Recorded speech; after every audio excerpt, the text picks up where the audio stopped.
Okay, so while you were all waiting,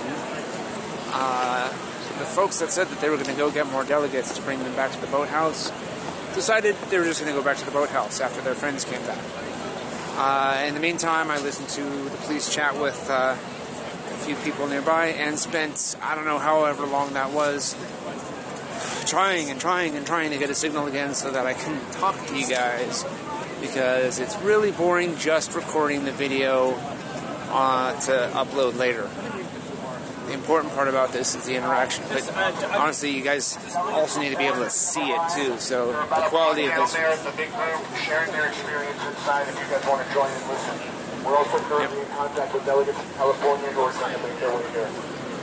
Alright, so that announcement, by the way, was that yes, indeed, the delegates are out. Some of them are down here talking about their experience, and more of them are on their way, basically.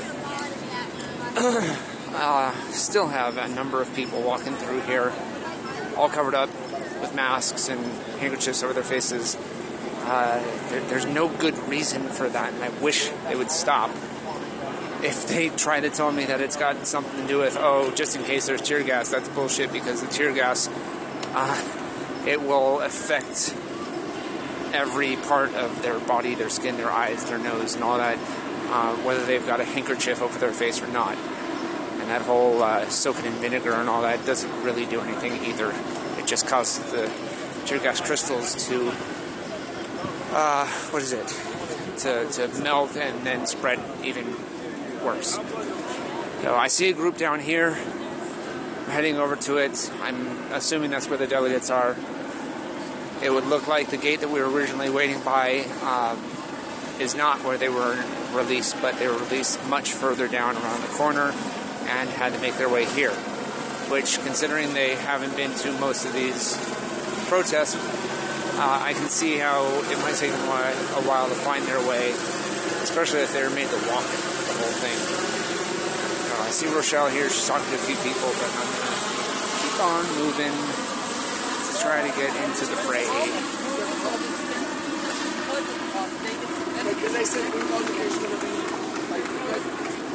She's talking about the Las Vegas Convention Center. Okay, I'm going to switch you over. Quiet. Stop the clock. Say a word. He's a very gentle man, very level-headed guy. More level-headed than I am. Anyway, so the police start manhandling him. And so the crowd's like going, hey, knock it off. Knock it off. And I keep telling this officer this is about 9 delegates. And he walked by to stop assaulting. After about 4 times, they let him go, and he walked out. But this is it. I want you to know it was the perfect merger of the police state and the corporate state. That is known in a political dictionary as fascism, and that's exactly what happened tonight. I was correct, credentialed not by my party, not by my candidate, but by the police for exercising my rights. As an elected official. As an elected person, yes. We, as an at-large delegate, I theoretically represent 80,000 people. And say the thing about how you felt during her speech, militaristic and jingoistic. Say that again. I felt like it was the German Reichstag 1936. It was jingoism. It wasn't patriotism. It was jingoism. We chanted no more war, and you know how they responded to that? Thank you. They chanted USA. Oh my God. Of course. Check. Can you guys hear me? How many of you guys are from Occupy? Any of you guys do Occupy? Clap once if you can hear me. I know you guys know that. Clap twice if you can hear me. Alright, so my name is Gregory McKelvey, and I was one of the founders actually of our Black Lives Matter in Portland. I'm also an elected brand new delegate, and we also have a lot of stuff going on in Portland with our tenants' rights, stuff like that, and I think that you guys are my people, right? These are my protest people. We came from Occupy, we moved to Black And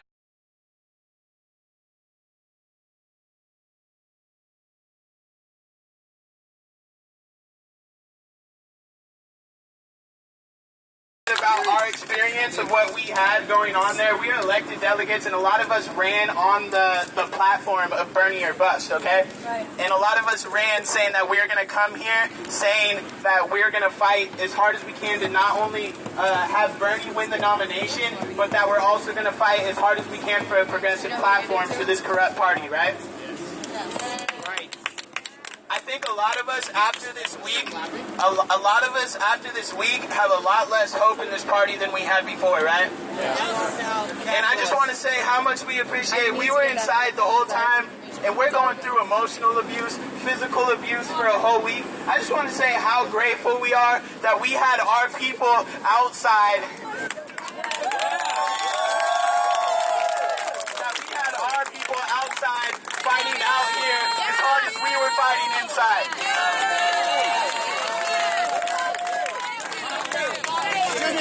We need to give that megaphone I have. We need to get it back. Who did I give that megaphone to?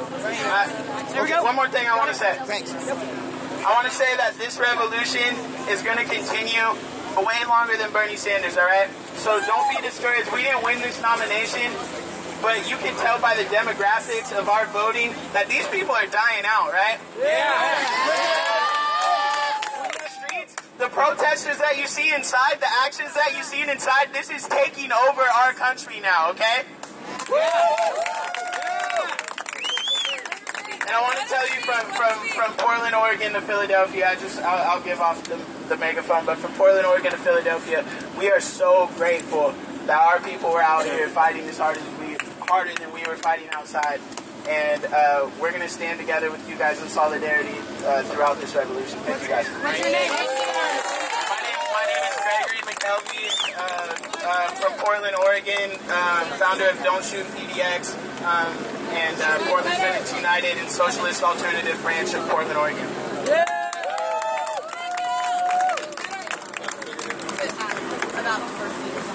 What's up, everybody? Hey. Alright, I see a lot of people out here doing good work. I'm happy, but you've been working. I see you. What's your name? Well, right now, we are on... What's your name? My name is John Ned. I'm also from Oregon. Happy to know this guy over here. Reverend Robert McKelvey. Good man. We've been on the streets together in Portland. We've been working on a campaign for Bernie Sanders. Parents were working on, our mothers were working on. You know, they want to talk about the, the candidate, and that's great and all. You know, we don't want to diminish that. And this country is definitely trying to work its way forward, but we're going to keep working as well to make sure that we get real progressives in office. We got to work so that we make sure that we have real change for the people in every community. That means we got to connect with each other, right? We got to make sure that we connect not just within our own communities, but with other communities, diverse communities. We don't need to be engaging in outreach communities that aren't like us. We need to be going into their communities and participating where they are. Teach our choir to sing. That's right. Yeah. Like you said. If you're not in our choir, you can go join Donald Trump's choir, but we're going to teach our choir how to sing. Yeah. You know, obviously you can preach the choir like we're doing, but really, that's what like you said, you just got to get the choir to sing. You know, I just want to let you guys... Let's worry about what we're doing right now. Let's focus in here.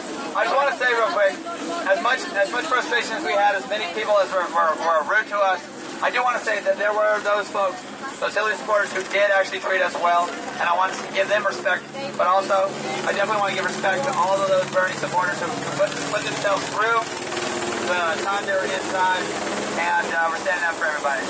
Obviously, this stuff's happening. You guys want to head on out there? Whose megaphone is this? Here. Thank you, guys. Thank you.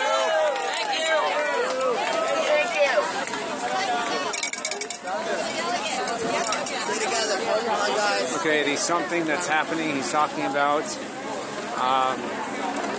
the police took off, and everybody is heading towards the large entrance where the buses come out. The helicopter has begun shining its spotlight down in that area and is circling it. I don't know why it doesn't just stay still. Something is clearly going on. Oh my God! Keep it quiet. We already know. That happened up there.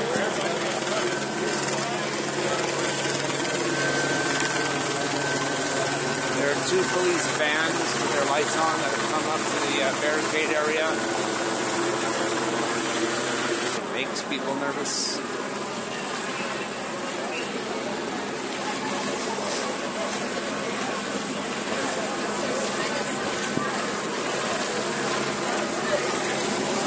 I see an officer with his billy club out behind the gate. And all the officers appear to be converging in this one spot on both sides of the gate.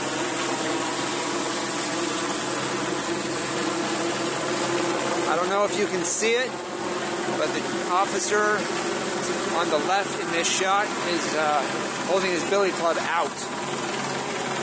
There is no one on his side, but he still has it out.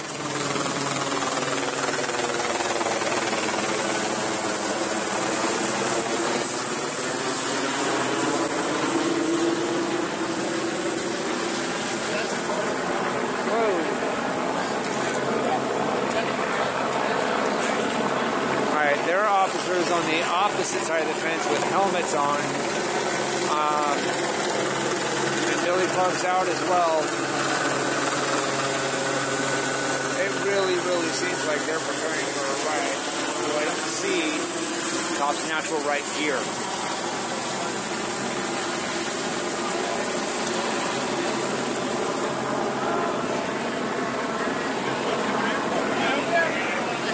Everyone seems to be gathering over here. I really don't know why. It's possible that they've released the last of the delegates and they're coming through.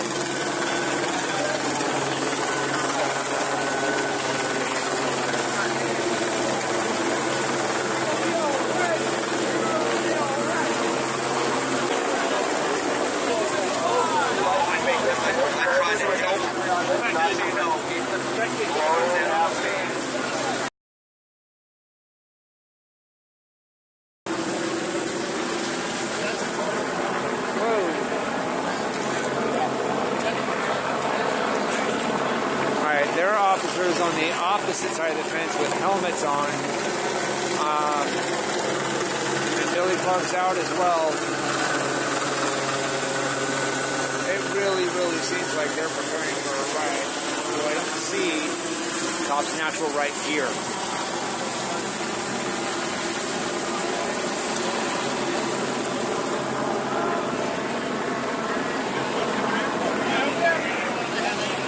Seems to be gathering over here. I really don't know why. It's possible that they've released the last of the delegates and they're coming through.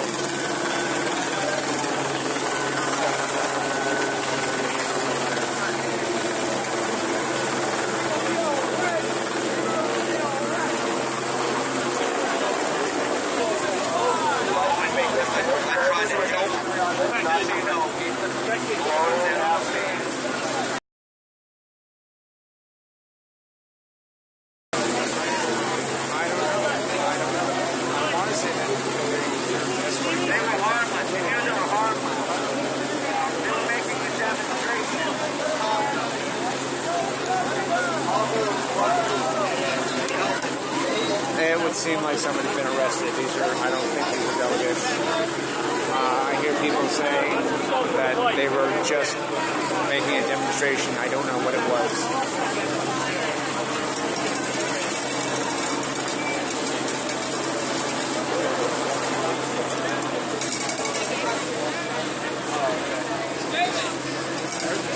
Someone being arrested?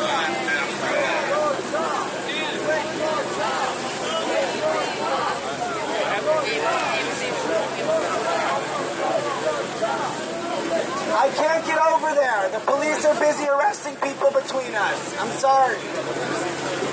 I'm sorry. It's your job. Child molester.